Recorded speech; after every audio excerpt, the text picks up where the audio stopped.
your seat. How you doing? I'm very well. Thank you. Thank you very much. So do you. Do I take it that Into the Future is your favorite on the album? I still haven't been able to pick one favorite because, you know, with the way the album is, you kind of have a favorite every other day. So, I mean, Into the Future is definitely one of those favorites. Why that one in particular? It's a nice vibe. I know what you're trying to say. But I mean, I like the song. Okay. And, yeah. But you also worked on the album. I kind of made an appearance on it. Yeah. Yeah, you can say that. How did that happen? So that's actually very interesting. It was one weekend we were at home and then Stone said, oh, let's go somewhere. You know, he wanted to get out of town for a bit. So we drove out to the Volta. There's this hotel over there on the beach, you know, nice setting. Nice. He wanted to kind of just get away for a bit. But then we took his producer with us so he could, you know, draw some inspiration and record. So we were all sitting by the beach and then he was recording. And you know, before they record, they usually play the instrumentals a few times and then catch a vibe and then, you know, do a freestyle or something. So he was saying something and he said something about reptiles. Yeah. And I was dozing off and then I just said reptile and gentile. And then he was like, okay. And then he was like, yeah. And then, so I went and took a nap. And by the time I came back, he was done with the song. And they had actually pulled out the vocals, what I said, and then they used that as the intro of the song. Just like that? Just like that. So that's how that happened. So wait. Do I take it then that you are going into music, kind of? Oh, definitely not. That's not. Let's leave the music to Stonebwoy. I think I'm very comfortable in my field. Which is medicine? Yes. So. But what, dentistry to be precise? Yes. Yes. I remember I met you the first time. She was a shy-looking young lady. Yeah. And we were all very young then. This was what, 2016 when I interviewed you? Yes, 2016, yes. And you swept 6 out of 9 awards. Yeah. Let's go back to that time because I'm sure a lot of people were wowed by how all that happened. And now here you are, years later, married to Stonebwoy. Tell me a bit about, you know, school, KNUST, and how that went for you. So school was, I think I enjoyed my time in school. I was always striving for the best in terms of the academics, always trying to put in the work to make sure I was always on top and all of that. And at the same time, I also had a side hustle I was doing in school as well. So that kind of always put me, I was always, you know, on my toes to try and get things done. I hear you were a fashion, Yes. I had a side, I had a side fashion business where I used to design and make shoes and bags made in Ghana. Okay. And so, yeah, that was on the side. And then, you know, I had the school stuff going on. Did you give that up, the fashion part? No, it's still there, but I'm doing it more on a large scale, so I don't really need to advertise it much. So, but that's also still there. But I see that you've moved on to become a global ambassador for what? World Oral Health Day and all that. So that means you've really grown in your space. Yes, I have. And that's beautiful to watch, is it not? Thank you. But tell me about, you know, how the journey has been for you in the field of medicine and eventually becoming an ambassador for many brands. Yes. So, well, with me, when I started, naturally, I'm very low-key. So, you know, I was just sticking to my work, you know, and everything. Funny enough, like you're saying, you were actually the only person or the first person. Yeah, I don't really do much interview. So, your interview was the first one I did after school because it was 2 of us, 2 ladies that swept all the awards. So it was kind of like a big deal, and we did a couple of interviews. So on that day, I don't know if you remember, but Stone kept texting in the show. And I was like, oh God, because before I went, I told him, make sure, at that time we were dating, so no one knew about me. So I was like, make sure you don't. He was like, I'll tell everybody. I'm like, no, make sure you don't. So during the interview, he kept texting in and saying, oh, wow, she's very brilliant, congrats to her and all that. And anytime you read the message, my heart just sank. I was like, he's going to give us away. Yeah, but then, from that time on, we went on to get married, you know. A year later, right? A year later. And, you know... I'm so naive. I didn't pick on any of the clues at all. Yeah, you didn't. Yeah, we pulled a fast one. You did? Yeah, but then after we got married, obviously, it came with a lot of publicity and things like that. And I realized that I wanted to use my platform or the following that I had to kind of impact the people who were following me. So I noticed that kind of knowledge gap even from school. Sometimes people come in and they genuinely do not know about certain conditions and what things that affect their health and all of that. So I then decided to use my platform for some of these things. Yeah. And it actually ended up attracting some of these eyes, like the World Dental Federation reaching out to me and saying that, that was huge to make me a global ambassador for World Oral Health Day and things like that. So I think that, as we've gone along the journey, we've matured and, we've got more eyes on us. And so we are pushed to do even more. How's influencing been like in terms of impact? Because I know that every week as well, you put out, some tidbits on how to take care of your teeth, your everything. Yes, Dr. Kofi, he was just here. He was my junior in school. When I saw him, I didn't make him out because now he's all buff and everything. So he came and he's actually a twin. So he was asking if I remembered him because they always used to come and meet me at the library or at the study room and leave. When they leave, I'll still be there and they'll be asking, won't you leave, and things like that. So he's also doing great with influencing and all of that. It's a space that now we found ourselves in. Social media is such a great tool to use for anything, for your business and for educating people and all of that. So I have I'm still figuring it out, but I have kind of figured out how it works. People want to be entertained, and at the same time, they would like to learn. But if you come straight to them with, like a lecture, you don't engage them as much. So that's what I've been, taking advantage of with the TikTok and all the Instagrams and things like that. How did you pick this up? Is it from, what you saw your husband do over time? Yes, definitely. Okay. Definitely, I have picked up a few things. So he's influenced your style of influencing? Yeah, I would say that. Oh, wow. Yeah, I'll say that. Yeah. Okay. Yeah. I know you do a lot of charity. We'll come to that. But let's talk about Stonebwoy and how that is going. Because, again, like you said, he almost wanted to give you up during that interview in 2016. But you weren't comfortable with it. So does it mean that the spotlight is really not your thing? I think I have kind of grown. Spotlight, let me give you a bit of a perspective. Generally, when you strive to do the best in anything, the spotlight kind of naturally comes to you. So like I'm saying, I had that interview with you at the time where you didn't even know, that I was with Stone or whatever. And it has kind of followed me all through. Like from school, I held a few leadership positions. And so I kind of did have the spotlight at certain points. I mean, then as God would have it, I ended up marrying somebody who is definitely in the spotlight. So I think I've kind of adjusted, or maybe all of those were building me up, and I've kind of adjusted to. So you're enjoying all the attention. I'm still very low-key, and you notice that it took a while for me to even make my social media pages public. Yeah. I've been running away from this interview and so many other interviews. If I tell you how long I've been chasing Louisa for, maybe a year or maybe less. Yeah, almost a year. Yes. Yeah. No, but I'm grateful that you came. Yeah. And I know as you're talking about wanting to be that private person, then your kids also come into it. And you have two beautiful kids. Yes, thank you. So we have what, Jidula? Yeah, Jidula and Janam. Jidula and Janam. Yes. What does Janam mean? Janam is rain, is ewe, so to rain. And then Jidula means a winner. How are you able to protect them and shield them from all the attention? Because whether you like it or not, now both of you are celebrities and everyone wants to know everything about you. That's definitely true. I used to post them a lot when they were a bit younger because they are definitely two very entertaining kids.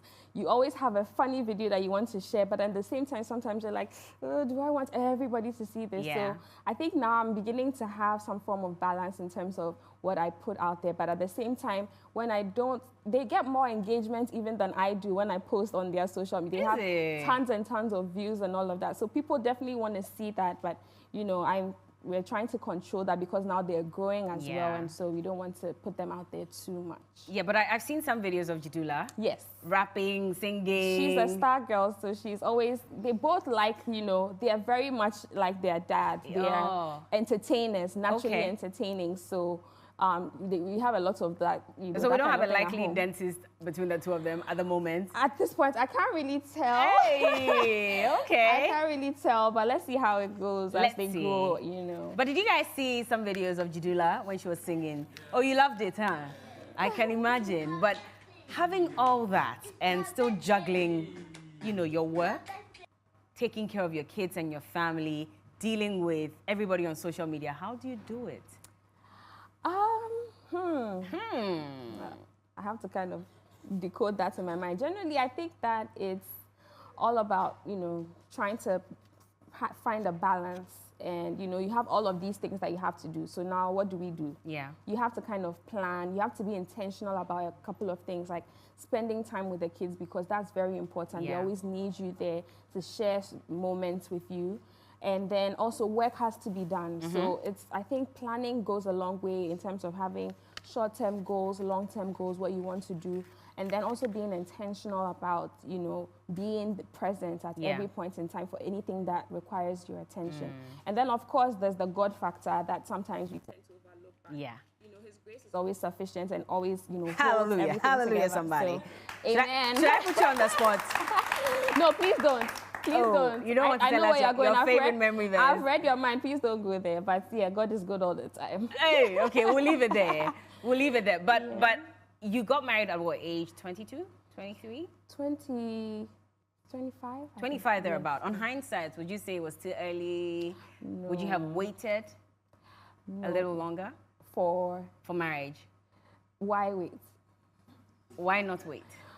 So I think that, you know, life is not, you know, a linear process where you have to wait to accomplish this and have 100% success in this before you move to the next thing. If it happens and you feel like it is right, you have the support of your family, you know, I think you should definitely go for it. I'm somebody who is very ambitious and goal-oriented, and same as Stone. So I noticed that he was going to be a great helper for me to pursue and achieve my personal goals. And so, I mean, that's, I think, put it all together for me, and it helps. So I think that I don't think I got married too early. And I think I'm still pursuing my dreams and all of that. Are. So the job is getting done. You said something very important. So you noticed something about him that made you make the decision. The fact that he was going to help you also achieve your goals. Yes. Just like you'd help him. So you'd say that that thing is very important in choosing a partner? Yes, I tell you, even when I was in school, like these are some of the little things that, you know, tell you a lot about the person. When I was in school, and, you know, I'm studying for exams and things like that. You know, he works a lot at night too. They are always in the studio and stuff. And he knows maybe I'm studying, I'm staying up to study. He stays up with me, keeps calling, are you still awake? You know, he would actually quiz you about what you learned to make sure that you weren't dozing off. Those kind of little things, you know, kind of... That's sweet. Yeah, I mean, imagine he'll say, okay, send me the slides you were reading. He'll go through and he'll ask you a question on slide maybe 25. But did he even understand what he was reading? No, but at the same time, he was, you know, putting me on my toes to make sure that I know I'm going to be quizzed, so I better read and understand this thing. So those kind of little things were all green flags that, you know, helped to make that decision. I won't lie, people were actually surprised in a very good way when you guys came together. And I'm sure you saw all those posts as well. I did. Like, Stonebwoy has like gotten one of the best women in Ghana. She's someone who's bagged awards in school, etc., etc. That must have felt good, huh? Yeah, but at that time I was still trying to hide. I was like, how? Because we tried to keep the wedding a secret, but I mean, we found out. Looking back, I don't even know how we thought that was going to happen. You didn't invite me. That's just by the way. I wasn't expecting. Yeah, I know, but then yes. We kind of got it to work eventually, and we're here now. And here you are. Yeah. But most importantly, I'm impressed with how you've grown your brand, like you said, all the great things that you're doing. You represent a number of brands, and you're also doing your best to educate people. Yes. What would you advise people, first thing to do when they wake up in the morning, with regards to keeping their dental hygiene intact? All right. So it's important. First of all, there are a few basics. Brushing your teeth, flossing, extremely important. Sometimes because we do it every day and we think that it's a basic thing, it's so important. You should definitely don't leave your house if you haven't brushed your teeth. That's one thing I'll tell you. Are there people who actually do that? Yeah, sometimes, you know, someone is busy, they just, you know, rinse their mouth and then they leave home. Oh. Yeah. So that is definitely important. And then don't only go to see the dentist when you have pain, or don't only go to the hospital generally when there's a problem, because now we're moving towards preventive medicine. Yeah. There's so many things that could be wrong and you can't tell. And a lot of the time I tell people that the dentist's office is one place where chance findings happen a lot. Okay. And you know, a lot of the systemic diseases, things that happen in your body, they tell in your mouth. Oh, okay. So your dentist can look in your mouth and tell you that there's signs and symptoms that you may be having anemia, or you could be having some form of kidney problems because... By looking in your mouth? Yes.